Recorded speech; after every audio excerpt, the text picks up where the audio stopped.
जी हाँ, तो अभी प्रॉफिट बुकिंग आपको पीएसयू बैंक्स में जो क्रीमी लेयर है याद रखिएगा उसमें नहीं करनी है। डिप मिले तो बाय कीजिएगा और अभी भी सब्सटेंशियल अपसाइड इन बैंकों में है। गौतम जी का व्यू। अच्छा गौतम जी, अब एक एक करके सेक्टर्स पर करते हैं। आपका बैंकों पे हमने व्यू सुना अभी। हर एग्रेसिव दिन में 2 दिन बाद 3 दिन बाद हम सीमेंट में एक बहुत स्ट्रॉन्ग बाइंग देखते हैं। हमने एसीसी अंबुजा में काफ़ी स्ट्रॉन्ग बाइंग देखी।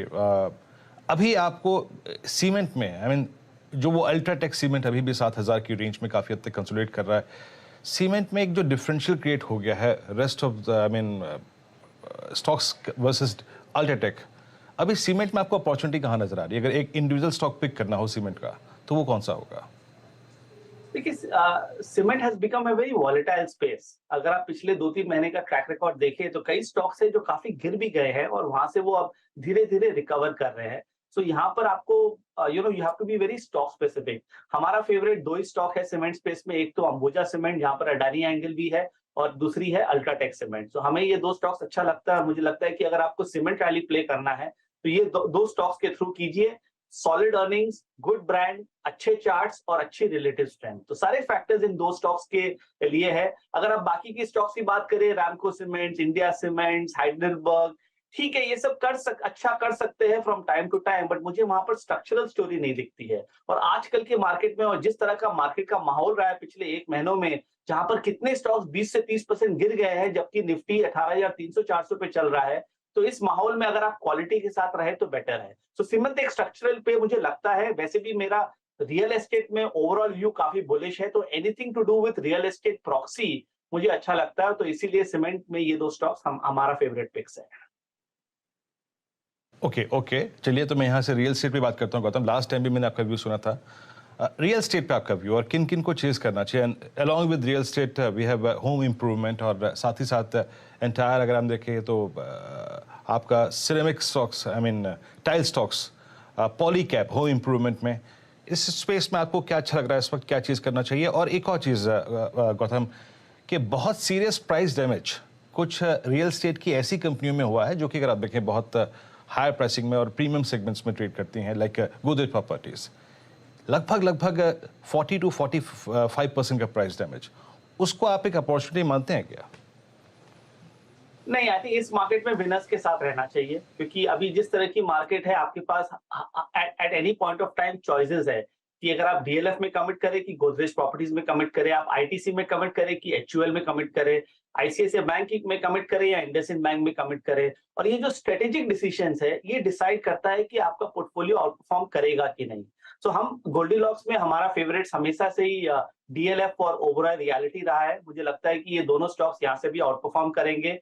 रियल एस्टेट इंडेक्स ने ज्यादा कुछ किया नहीं है पिछले 1 महीना में, अगर आप देखें तो एकदम साइडवेज रहा है वो इंडेक्स, बट अब वो एकदम सपोर्ट के पास है। तो मुझे लग रहा है कि यहाँ से घूमना चाहिए और अगर वो घूमता है तो डीएलएफ और Oberoi reality I think will be the best beneficiaries. But एक अगर डार्क हॉर्स है जो मुझे लग रहा है कि अगले 1 साल में अच्छा रिटर्न दे सकता है, वो है प्रेस्टीज एस्टेट्स। इसमें बहुत अच्छी स्ट्रक्चर बन रही है। The stock has become very very sideways. Brand में तो कोई क्वेश्चन है ही नहीं, अर्निंग्स भी काफी अच्छे रहे हैं। बैंगलोर रियल एस्टेट का एक स्टॉक है ये, और लग रहा है कि अगर आप 10 से 12% का अगर आप रिस्क लें तो इसमें 30 से 50% की तेजी मिल सकती है। तो ये 3 स्टॉक्स मैं रियल एस्टेट पे रेकमेंड करूंगा। ओके, अच्छा अब जरा निफ्टी एक बार वापस लेकर आइए। निफ्टी रेड में आने की तैयारी कर रहा है और बैंक निफ्टी अभी भी 200 पॉइंट ऊपर। ये ज़बरदस्त डायकॉटमी है मार्केट में इस समय। ऐसा बहुत कम देखने को मिलता है। ऑफ लेट थोड़ा सा दिखने लगा है, लेकिन रिलायंस में अच्छा खासा सेलिंग प्रेशर है। ITC, TCS. गौतम, आईटीसी पर क्या व्यू बन रहा है? लगातार वन वे रैली आई आईटीसी में। 200 वाली 200 से स्टार्ट हुई, 200 में इतने टाइम तक इसने टाइम स्पेंड किया, 200 से गया 360। लेकिन अब पिछले 1 महीने में थोड़ा एक आईटीसी जो हर डिक्लाइन पे बाय बन जाता था, वहां पर अब काफी टाइम बाद मैं देख रहा हूँ लोगों ने शॉर्ट कॉल भी देना शुरू किया है। लग रहा है यहाँ पर रैली मैच्योर हो गई है या फिर इस डिक्लाइन में बाय करना चाहिए? नहीं, शॉर्ट टर्म के हिसाब से देखें तो लग रहा है कि एक बार टॉप आउट हो गया है, क्योंकि अगर आप एफएमसीजी इंडेक्स का चार्ट देखें तो वीकली चार्ट्स काफी खराब है।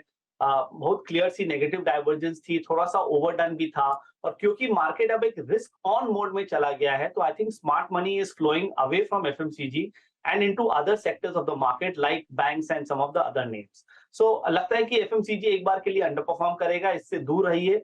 अग्रेसिवली बाय ऑन डिप्स मत कीजिए, हो सकता है कि आपको दूसरे सेक्टर्स में बेटर अपॉर्चुनिटी मिले। सो ऑटो और एफएमसीजी जो काफी स्टार्स थे पिछले 3-4 महीने के, वो मुझे लग रहा है कि एक बार बैक सीट ले लेंगे। बट निफ्टी के बारे में हमने बात ही नहीं किया। I think the two very important point right now कि मार्केट लाइफ टाइम हाइस के आसपास है, बट यूफोरिया का नामो निशान नहीं है। एक तो वो एस्पेक्ट है, और सेकेंडली अगर आप ब्रेथ स्टडीज को देखें तो ब्रेथ स्टडीज ओवरबॉट इंडिकेशन से काफी दूर है। सो आई थिंक मार्केट एक फाउंडेशन, एक प्लेटफॉर्म बना रहा है नया हाइस बनाने के लिए।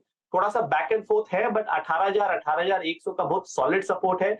जब तक मार्केट इस लेवल के ऊपर है, मुझे लगता है कि इवेंचुअली ये 18,600 और न्यू हाइस की तरफ चला जाएगा, और होपफुली अगले 2 हफ्तों में होना चाहिए। एक्चुअली